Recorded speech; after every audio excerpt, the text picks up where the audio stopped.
Sunan Gunung Jati atau Syarif Hidayatullah merupakan seorang wali Allah yang menyebarkan agama Islam di tanah Jawa, yang juga merupakan anggota Dewan Mubalik Wali Songo. Gunung Jati yang menjadi gelarnya diambil dari nama sebuah gunung atau bukit yang bernama Gunung Jati yang berada di kota Cirebon. Selain sebagai anggota Dewan Wali Songo, Sunan Gunung Jati juga merupakan sultan pertama di Kesultanan Cirebon yang didirikannya atas dukungan penuh dari Kesultanan Demak di tahun 1478 Masehi. Sejarah tentang biografi Sunan Gunung Jati terdapat banyak sekali versi berdasarkan serat, babat, ataupun penelitian para sejarawan.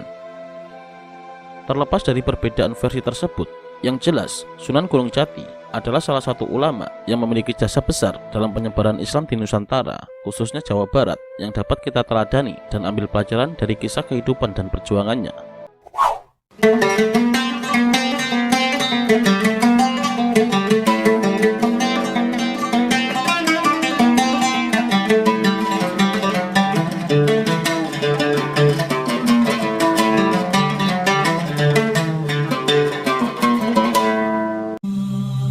Sejarah Cirebon dengan jelas mencatat jati diri dan silsilah Sunan Gunung Jati yang nasabnya dapat diurut hingga ke Rasulullah SAW.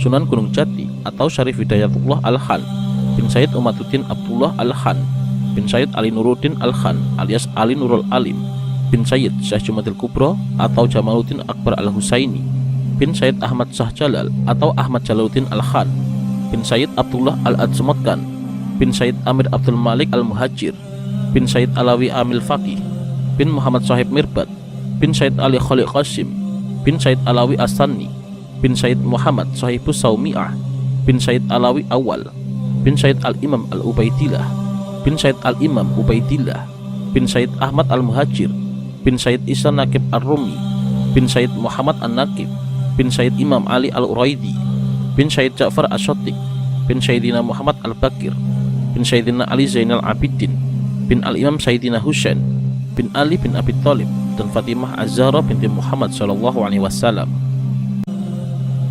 Selain jalur nasab tersebut, masih banyak versi lain yang menyebutkan silsilah tentang Sunan Gunung Jati.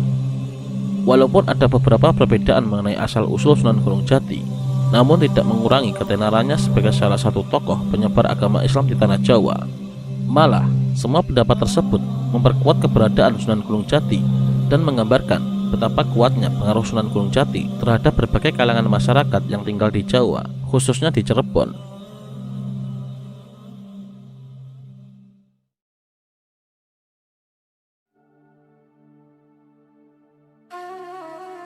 Sunan Gunung Jati memiliki banyak nama, diantaranya adalah Syarif Hidayatullah, Muhammad Nuruddin, Syekh Nurullah, Syed Kamil, Bulkiyah, Syekh Madzukurullah, dan Maktum Jati.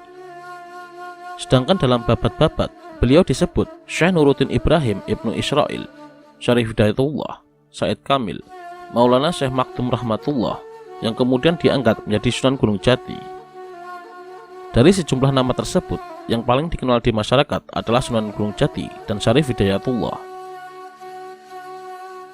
Sunan Gunung Jati diperkirakan lahir tahun 1450 Masehi. Ayahnya bernama Maulana Sultan Mahmud atau Syarif Abdullah yang pada masanya memerintah di ibu kota Ismailiyah atau negeri Mesir.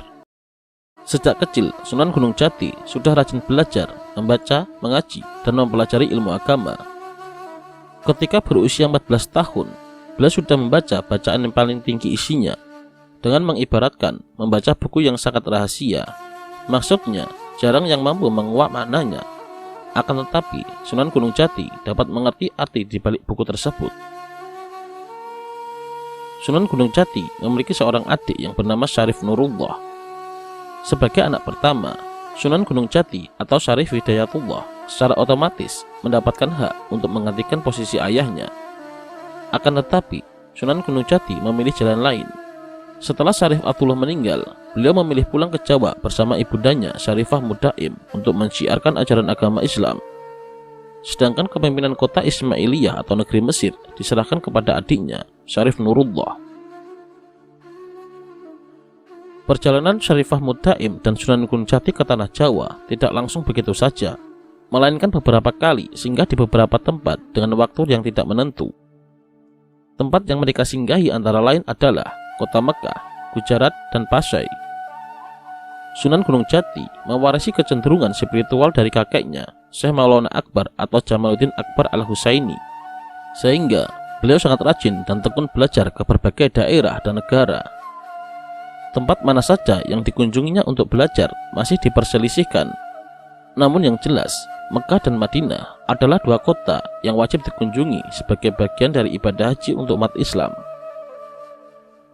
Menurut kitab Purwaka Caruban Nagari, di Mekah, Syarif Hidayatullah berguru kepada Syekh Tajmuddin Al-Kubri selama 2 tahun dan belajar kepada Syekh At-Taulahi Syadali yang bermadzhab Syafi'i selama 2 tahun. Selain Mekah, beliau juga belajar di Baghdad untuk belajar ilmu tasawuf. Setelah dari Baghdad, Sunan Gunung Jati melanjutkan perjalanan belajarnya hingga sampai di Gujarat.